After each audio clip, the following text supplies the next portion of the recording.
Boa tarde a todos. Hoje eu recebo aqui do meu ladinho, diga-se de passagem, né? A gente que está nesse mundo virtual, geralmente um fala de um lado, outro fala de outro. Hoje eu tenho a oportunidade de ter aqui do meu lado minha amiga. E quando a gente fala de amizade, é aquela amizade que você sabe que pode contar, né? Quando geralmente eu apresento as pessoas, eu sempre falo da qualidade que para mim é mais cara, né? E eu acredito que você saber que você pode contar com alguém é algo muito, muito importante. Então, quando a gente fala da Cláudia Trajano, falar da Cláudia Trajano é aquela pessoa fácil de lidar, apesar de eu ter descoberto que de vez em quando ela dá piti, viu, gente? Mas eu ainda nunca vi, né? Mas é uma pessoa fácil de lidar, gostosa de conviver, que os bancos universitários acabaram aproximando a gente, embora a gente se conheça há bastante tempo, em virtude da UAB. Mas para mim é realmente uma grande satisfação tê-la aqui na nossa live de terça-feira do Instituto Thaís Jurema. Então, a live que nós estamos promovendo hoje, ela é promovida pelo ITJ, pelo Instituto Thaís Jurema. Se você ainda não o conhece, todas as terças-feiras a gente tem uma live super legal. Excepcionalmente, ontem nós tivemos dando dicas super legais com relação à invasão de hackers, em especial no WhatsApp e tal. Algumas semanas a gente nós teremos aqui para frente, além de terça-feira, outros dias em virtude das demandas que estão nos solicitando, e está chegando o finalzinho do ano, então a gente está querendo fechar o ano com chave de ouro, realmente. E para mim é uma grande felicidade trazer a Cláudia Trajano aqui no ITJ e para falar de um tema, vamos dizer que polêmico. Então, para a gente tratar desse tema, até porque ela por diversas vezes já escreveu, já se debruçou em cima do tema, eu acho que não seria outra pessoa, depois de nós estarmos vindo na semana passada de crimes virtuais, né, crimes sexuais, perdão, crimes sexuais com o doutor Alexandre Volpiani, a gente trazer a professora Cláudia Trajano para falar sobre família poliafetiva. Cláudia, seja muito bem-vinda. Obrigada, Tá? Obrigada pelo convite, obrigada a todo mundo que está por aí. Estou vendo até que meu irmão mais velho está por aí. Ele vai me xingar depois. Minha tia, tem bastante gente da minha família, fico muito honrada pelo convite, honrada com a presença de vocês. Esse é um tema que eu gosto bastante de falar, já falo sobre isso já faz algum tempo, e gosto muito de conversar com a Thaís, porque a conversa é sempre descontraída, né? A gente fala de poliamor, todo mundo já acha que a gente vai falar de sacanagem. Olha, não é por nada não, viu, gente? A gente estava antes de a gente... assim que a gente chegou nesse tema, né, e eu sabendo que a Cláudia estuda o tema, a primeira pergunta que eu fiz para ela, posso fazer? Pode. Mas poliamor é putaria ou não é putaria? É a pergunta que não quer calar, né? Todo mundo fala isso. Aliás, eu acho engraçado que falando sobre isso durante as aulas e divulgando a live, vários alunos me perguntavam assim, professora, duas coisas. Você é favorável a isso? E você vive em poliamor? É engraçado esse tipo de coisa, não importa se eu sou favorável ou não, né? Porque o que está por trás do poliamor é a questão dos direitos que devem ser reconhecidos em favor de quem vive nessa condição. Pode até ser putaria, digamos assim, sacanagem, na perspectiva de alguns, mas isso, na verdade, é o que menos importa, né?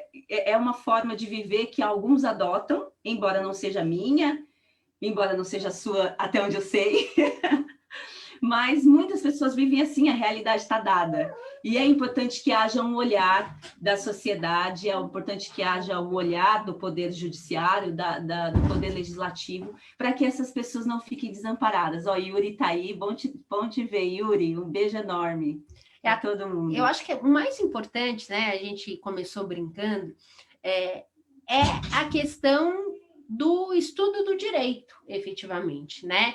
Então, eu sempre falo que o direito, ele estuda fatos sociais. Independente de ser o meu modus operandi, a minha forma de viver, a minha opção de família, ou da Cláudia, de quem quer que seja, nós não estamos aqui para dar juízo de valores. O que é a ideia, efetivamente, de a gente trazer esse assunto um tanto quanto polêmico é um novo olhar para os fatos que vêm ocorrendo. E para a gente falar de fatos que vêm ocorrendo, Cláudio, o poliamor é uma coisa nova? Não, não é uma coisa nova. Quando eu falo de poliamor, eu gosto de lembrar de um artigo que a gente publicou faz pouco tempo numa revista europeia em Portugal, em que a gente aborda o ativismo judicial e a gente adota como caso paradigma a questão do reconhecimento da união de homossexuais, união homoafetiva. E a questão é a seguinte: o raciocínio que foi feito foi o seguinte: as pessoas vivem dessa forma, não interessa se a sociedade concorda ou não concorda, não interessa qual é a minha ou a sua opinião. O que interessa é que as pessoas escolheram essa forma de viver ou não escolheram, mas não interessa, vivem dessa forma. E por causa disso, elas precisam ter os seus direitos reconhecidos, elas não podem ficar desprotegidas. O poliamor não é uma coisa nova, existia já há bastante tempo e a partir de agora as pessoas têm coragem de falar, porque o formato das relações afetivas está mudando. É uma realidade, todo mundo sabe disso, que antigamente não se falava em relacionamento aberto. Ninguém falava nisso, ninguém sabia o que era isso, era um absurdo, as pessoas tinham uma resistência enorme. Ou sabiam e fingiam que não sabiam, até porque a sociedade ela não admitia, na verdade, certo tipo de comportamento, em especial, ao meu ver, né, pode ser que eu esteja enganada, até essa questão da mulher ser subjugada, de ser vista, inclusive, como propriedade, até essa visão, eu acho que corroborava para que as pessoas falassem, não, certinho, o certo, a única maneira de ver uma família certa é papai, mamãe e filhinhos. Sim, né? Mas o formato das famílias está mudando. A gente tem hoje casais homoafetivos que conseguem adotar os seus filhos, casais que misturam os filhos só da mulher, filhos só do homem. Enfim, a gente tem vários e vários formatos. O que acontece é que antigamente havia muito menos tolerância com esse tipo de situação do que tem hoje. As pessoas hoje têm mais coragem de falar e de viver da forma como querem. Então, sim, sempre existiu. O que acontece, tá, é que o reconhecimento... Perdão, gente, eu cliquei aqui errado. Vou pedir só para as pessoas que estão na nossa sala fecharem as suas câmeras, tá bom? Então, como eu dizia, o reconhecimento jurídico é que está um pouco atrasado com relação a isso, e até mesmo a tolerância social. Mas eu imagino que a geração das nossas filhas, por exemplo, se as nossas filhas conversarem sobre esse tema, com certeza elas tratarão de uma forma muito mais tranquila do que a gente pessoalmente trata. As pessoas me perguntam, o que você acha do poliamor? Você concorda? Eu repito, a minha opinião não interessa. Eu super concordo que as pessoas vivam em liberdade, tenham liberdade para estabelecer os seus ajustes e esclarecer da forma como querem viver e viver. Eu respeito quem queira viver assim, contanto, evidentemente, que não seja meu marido ou nada mesmo. É até interessante, porque quando nós falamos da questão do poliamor, né? Poli vem de muitos, né? Muitos amores. O que é de fato, o que a doutrina entende, o que a jurisprudência entende como poliamor? O poliamor é uma relação afetiva travada entre mais de duas pessoas. A gente teve no Rio de Janeiro o reconhecimento de uma união poliafetiva entre 3 homens e 2 mulheres, entre 3 mulheres. Aqui em São Paulo, a cidade de Tupã foi pioneira no registro de união poliafetiva. Vários formatos. A partir do momento que eu escolho me relacionar afetivamente com mais de um homem, no meu caso, por ser heterossexual, evidentemente, mas a partir daí eu tenho uma relação denominada poliamor. Importante dizer que o poliamor pressupõe o consentimento e a concordância, o conhecimento absoluto de todos os participantes. É isso Tô que assustada difere. já. É isso que difere. Ontem a gente, quando conversava sobre isso, você ainda perguntou assim para mim: oh, mas peraí, a amante? Como é que fica a situação da amante? Então, olha, gente, você que é amante, você vai descobrir agora que você pode ter direitos. É claro que não seja amante, né? Tenha união espúria em nossos relacionamentos. Contanto não minha tinta, né? Exatamente. Não, mas funciona assim. A grande diferença na prática de um instituto para o outro é que no poliamor eu tenho uma relação plural, mas eu pressuponho que todo mundo ali conhece e concorda. As pessoas escolhem viver dessa forma. É totalmente diferente daquela relação em que uma pessoa casada estabelece uma outra união com a amante ou com quem quer que seja. Nesse caso, muitas vezes a esposa sabe, a esposa tolera, ela não concorda, ela não consente, ela não está feliz, mas ela tolera porque não quer desfazer o casamento. Mas eu não posso, até a gente estava discutindo isso ontem, a gente conversando a respeito da live de hoje, até porque, assim, o tema realmente é bem interessante, porque quando nós falamos de família, em especial desses novos formatos de família, estou falando novos formatos para fins jurídicos, né? Então, considerando que se a gente for falar da questão da família poliafetiva, ela já vem de muito tempo, em especial consagrada pela religião muçulmana, algo normal, mas entre um homem e várias mulheres, né? A ideia atual é diferente, não é isso? Eu não necessariamente tenho que ter um homem e várias mulheres, eu posso ter uma mulher e vários homens e várias mulheres, Sim, é isso. A questão... Pode ser um mosaico. Pode tudo. A questão é o perfil. A mulher é mais tolerante a dividir o homem com outra. Os homens geralmente têm mais resistência quanto a isso. Então, aqueles que conseguiram registrar a união estável, aqueles que conseguiram registrar, eu digo, porque o CNJ, em junho de 2018, proibiu o registro das uniões poliafetivas. Proibiu, argumentando que não se tem repertório jurídico ou social que seja capaz de regulamentar todas as variáveis que podem surgir desse tipo de relação. E não só isso, determinou que são nulas aquelas escrituras que já foram feitas anteriormente à suspensão determinada por ele. Então, obviamente, se não pode união estável, também não pode casamento, certo? Também não pode casamento. Até porque se eu caso mais de uma caso ao mesmo tempo com várias pessoas, é bigamia. É crime de bigamia. É crime, hein, gente? O que acontece é que essa questão da bigamia, inclusive o Código Civil, lá no artigo 1500 e alguma coisa, traz como impedimento as pessoas casadas de se casarem novamente, não consta lá, não podem casar as pessoas casadas. Significa dizer que elas são impedidas de casar. Então, a regra de impedimento que consta lá no 1520 e mais o crime de bigamia são normas incompatíveis com essa forma, evidentemente. Verônica, vou pedir só para você desligar o seu áudio. Tá daqui, tá bom?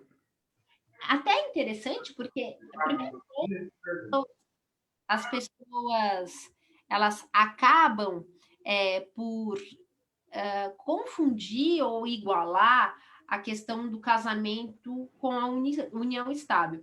De fato, o reflexo financeiro ele pode ser igualado, mas são institutos diferentes, né? Porque o casamento requer uma formalidade, não é isso? Sim. Então, você tem lá os requisitos trazidos pelo Código Civil e pela Lei de Registros Públicos também, que traz algumas formalidades para você efetuar o casamento. Você tem que ir lá no cartório e etc.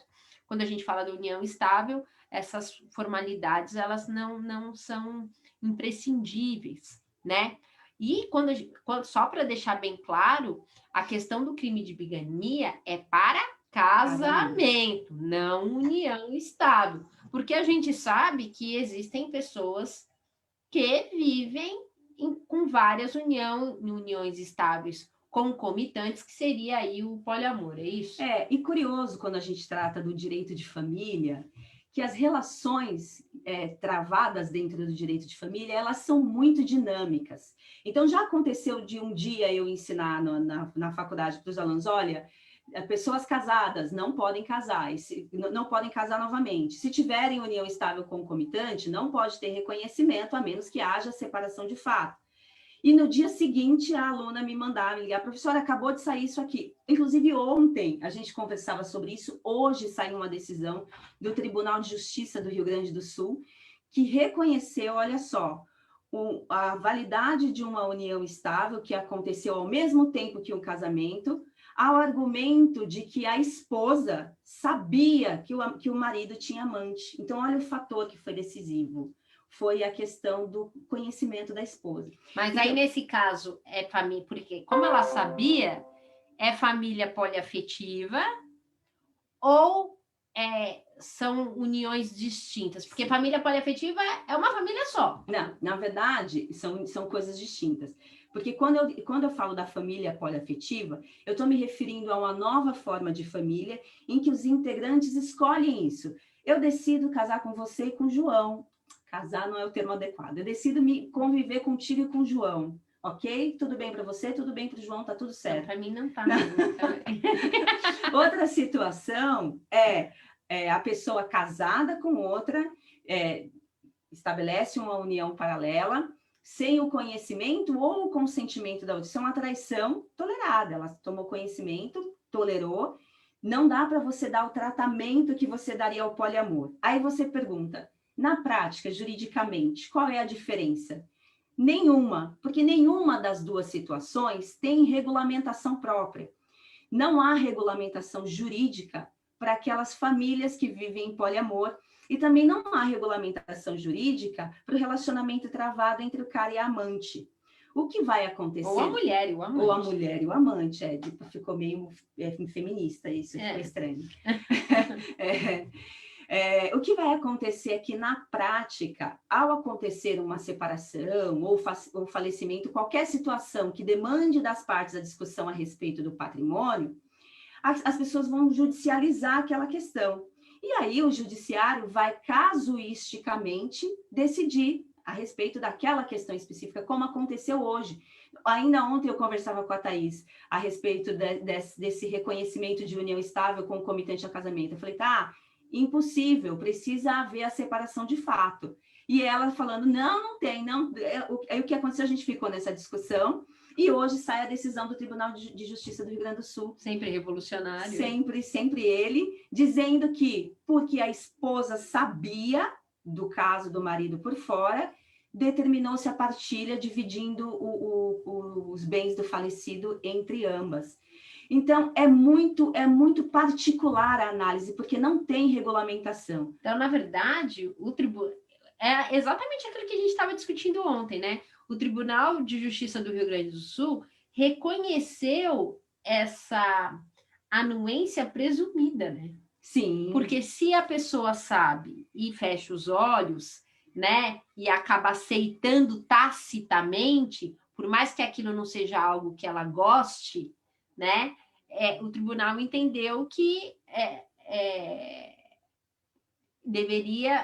estaria sendo, havia só um monte a ser partilhado tanto entre a esposa como entre a amante. E essa situação com relação à amante, o próprio INSS, e até também através de decisão judicial dos tribunais federais, também vem reconhecendo a possibilidade de partilhar a pensão por morte. Né? A pensão por morte, argumentando que se o cara, e aqui eu falo cara porque geralmente é o cara desse tipo de caso, se o cara conseguiu estabelecer comunhão de vida com as duas, é justo que se partilhe o benefício dele entre as duas, ok? É que nem diziam, não tinha... Tem até um velho adágio popular que falava de marinheiro, né? Que tem um amor em cada porto. Um amor em cada porto, isso mesmo. E eu estava dizendo, tá, que na prática a repercussão jurídica vai ser a mesma, o tratamento jurídico vai ser o mesmo para as duas situações. Então, mas, gente, vocês imaginaram?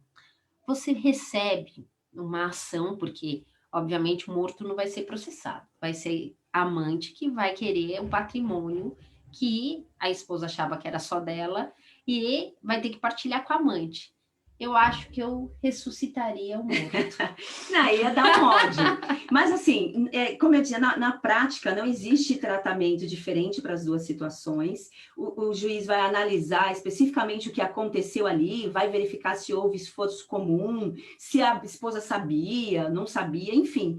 Várias situações que podem influenciar no julgamento dele. E se ele sustentava, né, aquela outra família. Se ele sustentava, né? dependia dele. Mas, assim, na vida real, digamos assim, a diferença que eu reputo assim, fundamental entre poliamor e a questão da traição tolerada é que no poliamor não tem a infelicidade, poxa, as pessoas escolheram viver assim. Então, eu estou feliz, eu concordo e tá tudo certo. E no caso da traição tolerada, você vai vivendo, vai tolerando e vai ficando frustrado o tempo todo. E quer matar o morto. E quer matar o morto.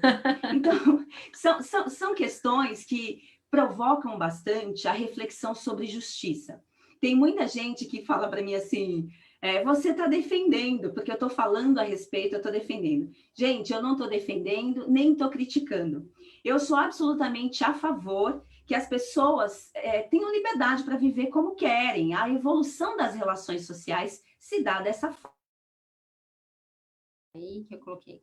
Especialmente com relação à família. As formas de estabelecer família são muito dinâmicas, cada um tem os seus próprios nortes. Enfim, o que importa é que ninguém fique desamparado. Eu estava dizendo que a minha filha tem 13 anos, muito provavelmente ela vai tratar isso com muito mais naturalidade do que eu trato. Mas, na prática, é fundamental que haja justiça. É essa reflexão que eu gosto de fazer. Concordando ou não, é importante que seja justa a distribuição das coisas, a distribuição do ônus, a distribuição do resultado. As partes escolheram viver assim, não é porque não há regulamentação que as pessoas vão deixar de viver assim, né? Não, e isso é uma coisa que, se a gente for parar para refletir, também aconteceu com o casamento homoafetivo, né? Então, era uma coisa que existia uma implicância social no primeiro momento, né? Então, que não se admitia sequer a união estável. Cheguei até a acompanhar, logo no início da minha carreira, mais de 20 anos atrás, a gente gostaria de que fosse declarada essa união estável. O juiz entendeu que não era possível. Olha só, gente, que coisa, né? Como, assim, em 2 décadas, um pouco mais de 2 décadas, as coisas, o direito, ele, em especial o direito de família, ele teve um outro olhar, né? E tanto o direito de família como o direito de sucessões, porque isso acaba refletindo também, né, nas sucessões. Mas como já existia uniões homoafetivas, né? Era querer tapar o sol com a peneira. Embora uns concordem, outros não concordem, são fatos. A mesma coisa se relacionada a essa situação. A gente acompanhou, Cláudia pediu para eu não comentar sobre, mas é algo que todo mundo sabe, a questão do MC Catra. Então, é algo notório que a imprensa divulgava, né, essa questão de ele ter uma família com várias mulheres e muitos filhos, né? Então, quer dizer, existe, né? Existe. Hoje, se você quiser, e falando da MC Catra, eu pedi para ela não comentar, porque foi engraçado a gente falando disso no escritório ontem, ela me fazia milhões de perguntas sobre o detalhamento. Como é que acontece na prática o poliamor? Eu falei, então, eu não vivo em poliamor, eu não sei como se faz esse tipo de ajuste, mas enfim. Não porque, na verdade, se a gente for pensar bem, tem, assim, muitos detalhes. Por exemplo, eu vou fazer as perguntas, gente, que eu fiz para ela ontem, tá? Se começar a cair os cabelos dela aqui, vocês já sabem o porquê. Primeiro ponto, é preciso que todos estejam sob o mesmo teto, então todo mundo tem que morar junto para ter poliamor? Não necessariamente. Não é preciso que todo mundo more junto, não é preciso que as pessoas se relacionem sexualmente, todas elas. Então, por exemplo, tem a Maria, o João, o Joaquim e o José. Vamos deixar a Maria no centro das atenções. Não necessário, todos sabem que a Maria se relaciona com Joaquim, com José, enfim, né? Com os 3 ali. Mas eles não precisam se estar se relacionando entre si. Não. E esse detalhe... Só precisam gostar uns dos outros. Uns dos outros. Esse detalhe eles estabelecem. Porque embora seja uma união, um relacionamento múltiplo, a finalidade ali é constituir uma família, é um formato de família. Então, eles têm liberdade para decidir o que é fidelidade, para decidir quais são os limites daquele relacionamento. Enfim, isso é muito, muito particular. A questão do MC Catra, que a gente estava comentando, foi especificamente com relação à divisão do patrimônio. E, de novo, o que acontece, o que dificulta, é que não tem regulamentação. Hoje, se você for no cartório, quiser registrar a sua união poliafetiva, você não vai conseguir fazer isso. Não existe regulamentação para isso. Talvez daqui uns anos você consiga, talvez judicializando, consiga. Você pega aí um tribunal que esteja na vanguarda desse pensamento, talvez ele seja mais aberto. Rio Grande do Sul, por exemplo, geralmente é protagonista nesse tipo de debate. Mas, enfim, o entendimento jurídico e social a respeito dessa forma de família ainda está se formando, ainda precisa se consolidar. As pessoas não têm segurança jurídica nenhuma para falar a respeito desse assunto, mas elas vivem, e vivendo vai surgir uma separação, vai surgir a morte, e aí precisa judicializar para ver como é que vai. Mas é um outro ponto interessante, porque eu lembro, por exemplo, antes de ser regulamentada essa questão da união homoafetiva, se fazia contrato. Então, talvez essa questão contratual seja uma saída para este momento, né? Então, se antes as pessoas elas faziam contratos entre si, por uma questão patrimonial, com o intuito de proteger o patrimônio, seja numa separação, ou seja, na rescisão do contrato, né? Porque era assim que falava, então, na rescisão do contrato, seja no caso de falecimento, então, da rescisão contratual por causa da morte,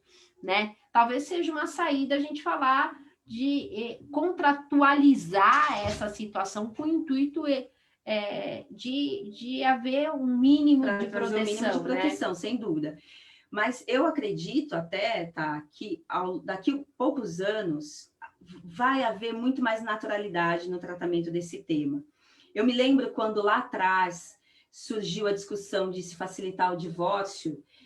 Eu me lembro que na época eu fazia pós-graduação e lá na pós muita gente se debatia com isso, dizendo não, o Estado tem que dificultar o fim do casamento. E eu fui partidária desse pensamento, dizendo o seguinte, eu me lembro que eu era recém-casada, e eu falava assim, não, mas se for fácil, a gente casa hoje e separa amanhã. E hoje as pessoas podem fazer isso. Posso casar de manhã e me divorciar à tarde.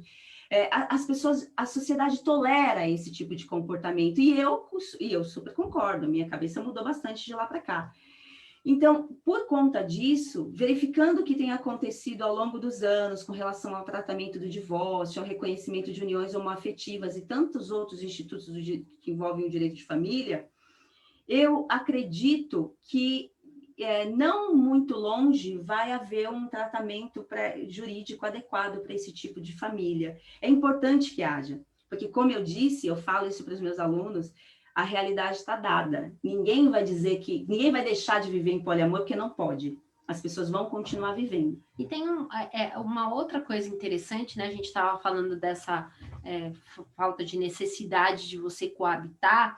Antigamente, também, para você ter um casamento, você necessariamente precisava coabitar, você tinha que estar lá sob o mesmo teto. Se você não estava, entendia-se que você estava separado de fato, que é uma coisa que já foi ultrapassada diante do direito, olhar os fatos, olhar essa nova forma da sociedade ver essas relações afetivas, né? E até essa questão da exigência de amor também, até que ponto o Estado, aí pensando, né?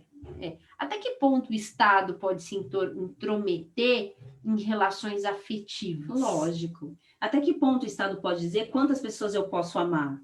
Eu posso amar quantas eu quiser e ser amada por quantas eu quiser. Se está tudo bem para você, se você lida com isso com tranquilidade, vai viver, tem que ser feliz. Eu falo isso, que a principal diferença entre a esposa frustrada, traída, E aquela que se submete a viver em poliamor é que aquela que tem poliamor, ela escolheu aquilo. E tá tudo bem, ela tá encaixada na situação. E eu acho que tem um outro fator, assim, que, em especial nos dias de hoje, né, que eu particularmente acho muito importante, embora não seja praticante do poliamor,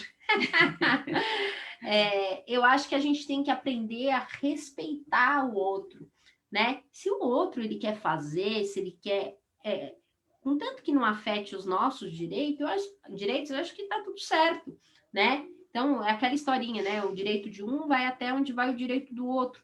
Se ele está lá se realizando, o que essa sociedade tem que impor as suas vontades, a forma como que aquela pessoa age, se não houver impacto social, obviamente, com relação a isso, né? A gente está analisando aqui que, na verdade, quando a gente fala em especial de direito de família, e o direito civil, ele ele vê um aspecto muito patrimonial, embora haja uma grande revolução dentro do direito de família, com uma visão muito mais abrangente, multidisciplinar, enfim, a gente vê ainda que existe um impacto patrimonial a ser considerado, né? É esse o principal aspecto. Quando o CNJ proibiu o registro das escrituras, ele disse o seguinte: como é que fica a questão da divisão patrimonial?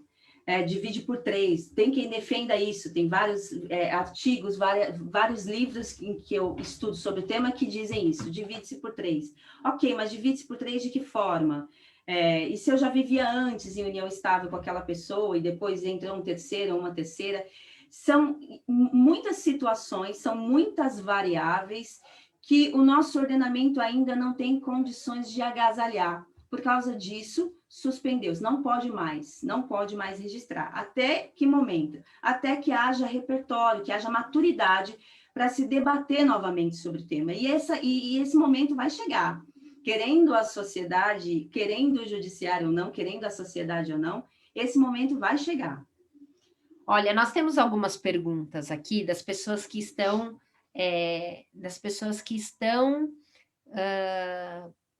dentro da nossa sala do Zoom, tá? Então, a gente tem... cadê? Deixa eu ver quem é que está perguntando. Eu não sei, você está vendo aqui direitinho? É João Newton.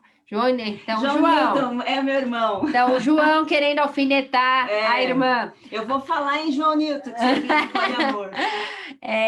A união poliafetiva seria diferente de bigamia ou poligamia? Como fica isso no Código Penal? É diferente. A bigamia é o crime que se dá em função de 2 casamentos. Pessoas casadas não podem casar. Essa é uma proibição que consta lá no Código Civil, artigo 1521, quando trata dos impedimentos ao casamento, e também uma previsão que consta no Código Penal dizendo assim: se você for casado e casar de novo, você comete crime, ok? A grande questão essas previsões legais que constam tanto no Código Civil quanto no Código Penal, elas são compatíveis com a forma de viver hoje em dia? Porque, ok, eu não posso casar novamente se eu já for casada, mas eu consigo estabelecer uma união estável paralela ao meu casamento. Na prática, não tem a mesma coisa? Não tem o mesmo efeito?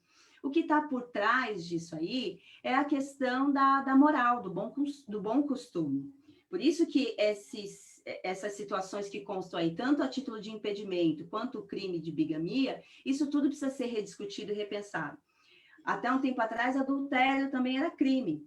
Não é? Aqui todo mundo, muita gente estaria ferrada. Todo mundo na cadeia. Todo mundo na cadeia. Não é mais. O que se considera... Todo mundo vírgula, tá, gente? O que se considera aí? Se considera que as relações sociais mudaram. Então, se eu posso ter um casamento e uma união estável paralela, por que criminaliza um casamento e outro casamento? Fica aí a reflexão. O João está falando, né? Me parece bem claro, eu estou olhando assim porque eu estou ceguinha, tá, gente? Sem óculos.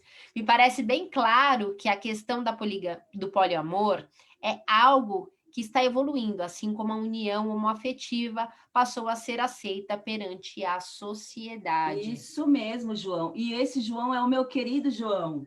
É o meu querido João, meu aluno do coração. É isso mesmo, João. Aí ele está falando que ele concorda totalmente com a professora, a Gisele Lima também concordando com a professora. Oh, claro que concordam, são dois. No caso, como é feita, digamos, a inclusão, como foi feita a união homoafetiva na prática, na lei? Na verdade, a questão da união homoafetiva, ela teve várias etapas, né? Primeiro, se decidiu que só poderia ter a união homoafetiva sendo união estável, né? Depois, entendeu-se que poderia registrar isso, você precisava entrar com ação judicial. Depois, houve uma normativa para que os cartórios pudessem registrar a união estável, que os cartórios não podiam, só com ordem judicial. E aí teve uma decisão do STF dando uma interpretação diferente para a Constituição, porque falava de homem e mulher, e aí não homem com mulher, e aí, em virtude dessa nova interpretação da legislação, é que se possibilitou efetivamente que houvesse o casamento homoafetivo. Eu acredito também que a questão do poliamor deve seguir mais ou menos isso, né? E por etapas. Hoje a gente tem decisões judiciais raras, mas nós temos já decisões judiciais nesse sentido. Sim, nós já temos. Evidentemente que pode ser pela via de uma proposta legislativa, mas a exemplo do que aconteceu lá com o reconhecimento de uniões homoafetivas, como bem colocou a Thaís, ela se encaixa dentro daquele tema sobre o qual eu converso muito com os meus alunos, eu gosto muito desse tema, que é a questão do ativismo judicial. A máquina legislativa não acompanha a evolução das demandas sociais com a rapidez que deveria. E por causa disso, muitas vezes o judiciário ele é provocado para atuar, para ser o protagonista na entrega de direitos. Foi o que aconteceu lá atrás, e vai ser provavelmente o que vai acontecer aqui com as uniões poliafetivas. Não é à toa que o CNJ admitiu por um tempo o registro dessas uniões. Depois, suspendeu. Mas não suspendeu apenas para suspender. Suspendeu porque entendeu que é necessário que haja mais maturidade para se debater e decidir sobre o tema. Vamos lá, eu estou só escrevendo aqui com relação... Outro ponto, gente, vocês sabem que já há algumas semanas, quem acompanha a nossa live, e aí a gente tem a métrica para poder estar acompanhando, pode ser certificado dessa participação, né? O pessoal que está aqui na sala, eu vou pedir para enviar o nome completo, o e-mail e o telefone para um e-mail que eu estou colocando aqui, que é da nossa escola, tá? Do ITJ.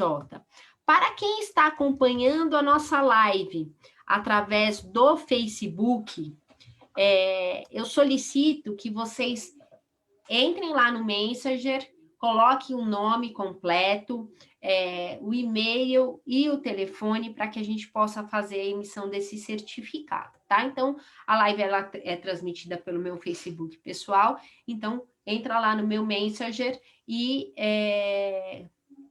insere esses dados para que a gente possa estar verificando, certificando o acompanhamento, bem como emitindo esse certificado de participação na nossa live. Para que a gente tenha talvez um pouquinho mais de compreensão com essa visão patrimonial, né? Então a gente já viu. Antes da gente falar um pouquinho da visão patrimonial, eu vou voltar num assunto. Eu comecei a live perguntando se a união poliafetiva, o poliamor, ele era uma putaria. Claro, é uma brincadeira, obviamente, mas quando a gente fala de uma união, e aí a ser consagrada pelo direito, necessariamente exige respeito. Ou estou enganada, assim, então, muito embora, eu fico imaginando, assim, é a união poliafetiva, mas a união poliafetiva entre aquelas pessoas entre aquelas pessoas que se propuseram a ter aquela união. Então, se foi a Maria, o Joaquim e o José, são essas pessoas. Não vai vir, sei lá, a Adriana participar dessa união, porque aí eu já poderia estar falando de uma traição, mesmo dentro de uma união poliafetiva. Claro, como eu disse, as partes têm toda a liberdade para estabelecer quais são os limites daquilo. E a gente fala do respeito, é um novo formato de família, é assim que as pessoas querem se relacionar, porque a ideia de relacionamento mudou e tem mudado, não tem mais aquela ideia tão firme no sentido do amor romântico, apegado, que eu caso para morrer com a pessoa.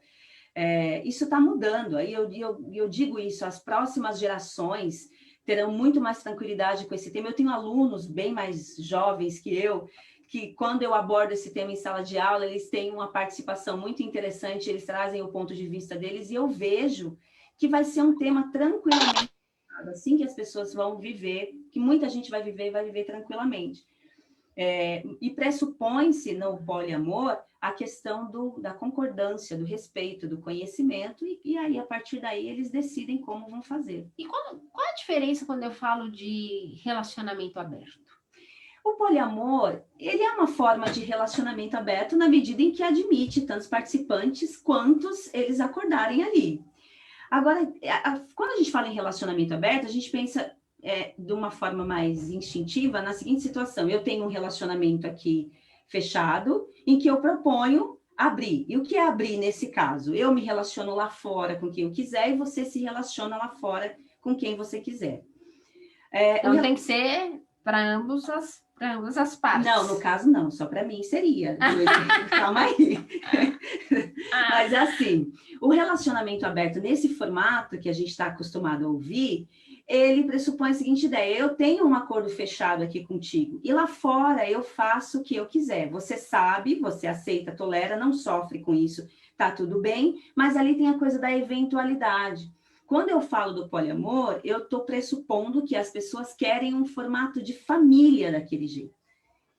É interessante porque eu, particularmente, se alguém vier falar para mim assim, vamos viver num relacionamento aberto, eu sou totalmente contra, vou ser bem sincera com você. Mas eu respeito, eu acho que esse é o ponto nevrálgico, até acho que é a importância da nossa live. Eu respeito quem quer viver diferente de mim.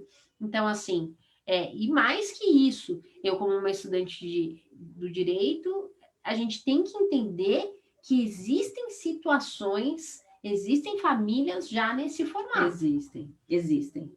Né? E aí, eu acho que, assim, talvez é algo que precise ainda de mais estudo, talvez até de análise de mais casos, essa questão da divisão patrimonial e, como você falou também, talvez de a gente ir realmente para uma análise pontual, de caso a caso, porque cada situação pode ser diferente da outra, né? Sim, e aí a gente vai criando precedentes, a gente vai tendo repertório para entender como é que se darão essas relações, para identificar um padrão nesse tipo de relação. E até momentos, né? Porque eu fico pensando assim, de repente, sei lá, se é casado, tem uma união, uma união afetiva entre a Maria e o João.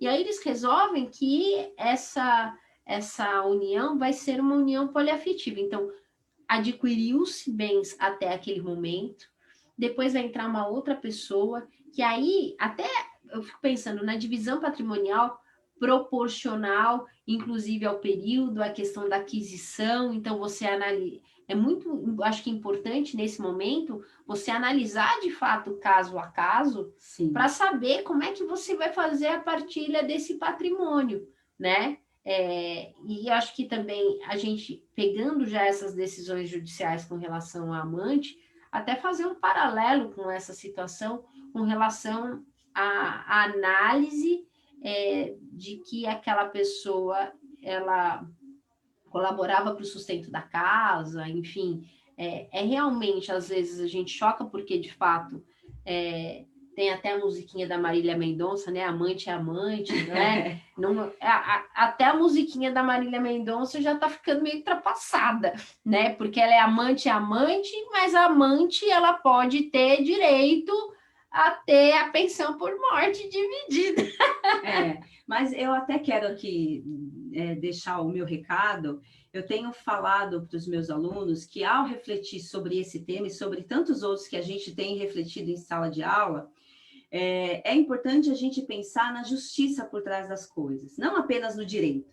Eu costumo dizer para eles sabem disso, que o direito, o Código Civil, o Código de Processo Civil, isso aí até o Matias entende. Se eu entregar para o Matias, meu filho de 8 anos, o Código Civil, ele vai manjar do que está ali, é moleza. Gente, acabou, eu sou professora de Direito Civil também. Não, eu também. Ela acabou com todos os meus anos de estudo.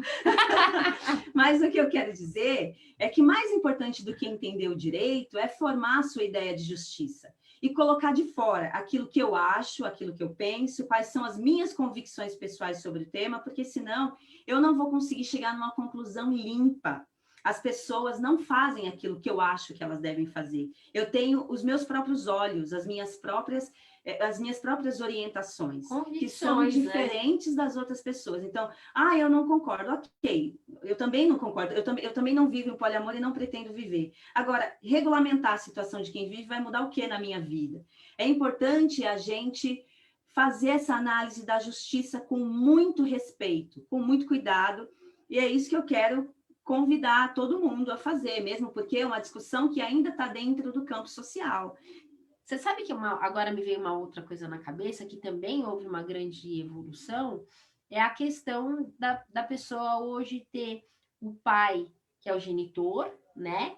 Que tem a questão da filiação sanguínea, e o pai ou a mãe, né, obviamente, afetiva. Sim. Então, lá atrás, quando eu estava na faculdade, iria imaginar que numa certidão de nascimento seria possível eu ter registrado o pai biológico e o pai efetivo, ou seja, 2 pais e 2 mães que sejam, enfim, considerando a realidade, né? Então, eu acho que, assim, talvez o direito de família, ele seja o mais revolucionário, né? De estar realmente analisando essa questão das novas famílias, dessa nova visão realmente do direito com relação aos fatos. E eu fico também imaginando uma outra coisa, assim, eu sempre brinco, né, falo que advogar na área de família é muito pior do que advogar na área criminal, porque quando a família briga, sai de baixo, né? Quando a família briga, sai de baixo. Mas também requer um estudo muito mais aprofundado do profissional do direito diante dessas evoluções muito rápidas de compreensão de sociedade, sim, de união, de família propriamente dita, né? Por isso eu repito, a importância da reflexão sobre justiça. Conhecer outras demandas, conhecer outros perfis, outras formas de pensar, especialmente aquelas que não têm nada a ver com a sua forma de pensar. Eu tenho provocado muitos meus alunos nesse sentido.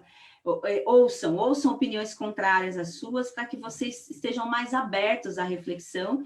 E é fundamental que a gente tem feito bastante essa conversa no sentido de que os profissionais do direito e os alunos, os graduandos, eles aprendem o direito muito bem, mas está faltando uma reflexão sobre justiça. A gente vai precisar fazer isso daqui para frente. A Verônica está falando que ela precisa um pouco mais de tempo para poder entender. Realmente, assim, eu acho que talvez entender não é realmente uma coisa, é você aceitar de modo geral, né? Uma coisa é você aceitar para o outro, não necessariamente você precisa aceitar para si, você respeitar o outro, né? Como um intuito de análise social, efetivamente. Exatamente. Dita, né? Entender é difícil, mas a gente precisa reconhecer que existe. E, eventualmente, muitos de vocês que são ou serão advogados vão ser desafiados nesse tema. Vai chegar o cliente lá no teu escritório e dizer, doutor, eu tenho 2 ou 3 mulheres, a gente não tem contrato, não tem nada. O que faz? E sabe agora me vem uma outra coisa, eu sei que nosso tempo já está explodindo, né? Mas me vem uma outra coisa. Eu acho, inclusive, que é muito importante o advogado ele estar preparado para lidar com algumas situações, para poder extrair do cliente o que ele efetivamente quer. Porque quando a gente está falando de direito de família, você está ligado, você está numa área aonde a emoção é preponderante. Sem dúvida. Né? Então, você está preparado, coisa que, com todo respeito, as faculdades não nos ensinam, né? Você está preparado para poder entrevistar o seu cliente, para poder extrair melhor aquilo que é necessário do seu cliente, aquilo que realmente ele quer, porque às vezes ele fala uma coisa e no fundo ele quer outra, né? A gente sabe de casos que a pessoa, não, eu quero me separar. Na verdade, essa pessoa não quer separar porcaria nenhuma, ela quer agredir o outro, né? Então, nessa área de família, você tem que ter um cuidado muito maior, uma preparação muito maior para poder lidar com isso, né? Sem dúvida. Por isso, eu também tenho falado muito sobre a importância de se desenvolver algumas competências fora do estudo do direito, especialmente de ordem emocional. A questão da inteligência emocional é super importante, porque a gente separar o que ouve daquilo que é razoável dizer, ainda mais aqui, eu não quero puxar a sardinha, mas a gente que é mulher, é mãe, a gente tem uma tendência de se inflamar muito com as coisas, a gente tem a tendência, especialmente quando fala da amante. E aqui eu digo da amante, galera, porque é muito mais comum acontecer do homem sustentar duas mulheres, dois relacionamentos, do que a mulher. Tá mudando, né? Isso também tá mudando? Também tá mudando. É verdade, faz sentido.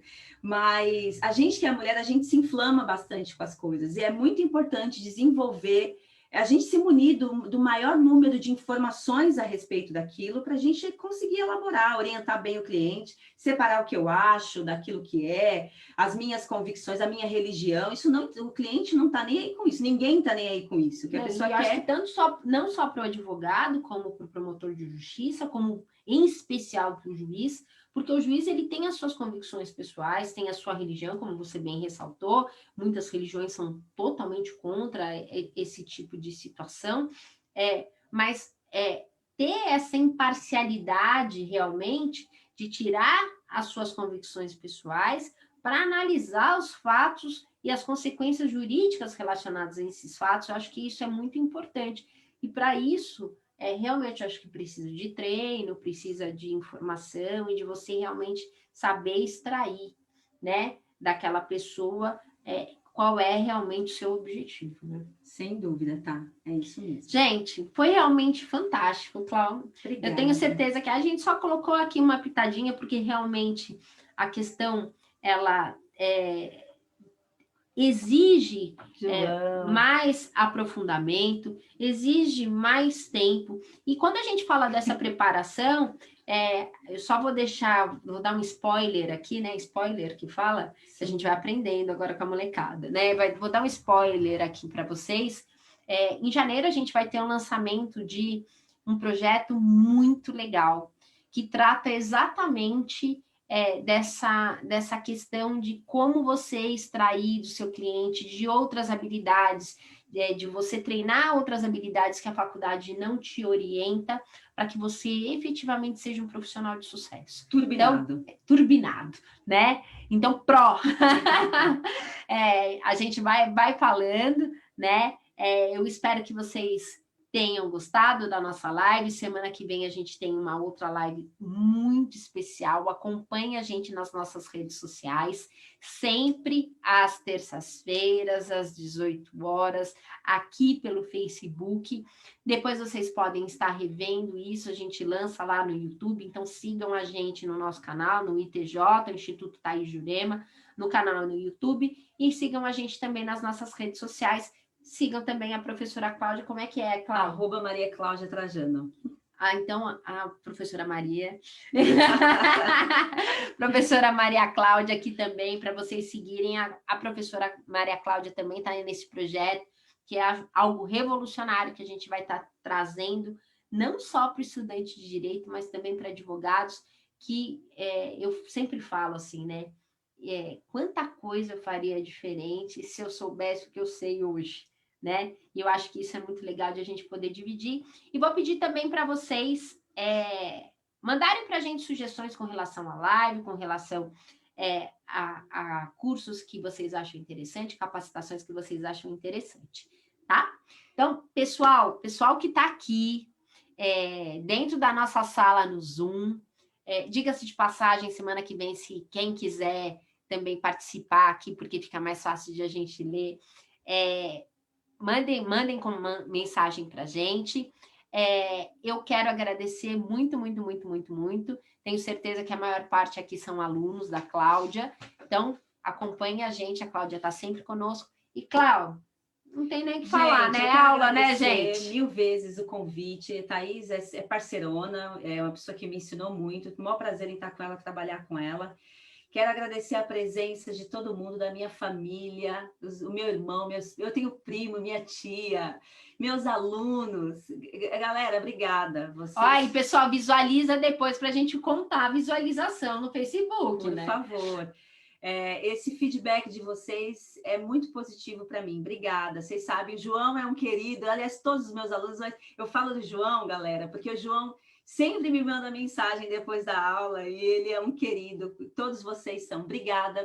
Obrigada pela participação, obrigada pela parceria e tamo junto. Então, pessoal, próxima terça, espero vocês. E para quem nunca assistiu, nas quintas-feiras a gente tem as quintas acadêmicas pela Escola Superior de Advocacia, então lá pela OAB, que também tem um tema sempre muito legal. Essa semana a gente tem a Margarete, diretora adjunta da OAB. Pessoal, secretária adjunta da OAB. Participem. Muito, muito obrigado. Espero vocês na próxima semana. Beijo. Beijo.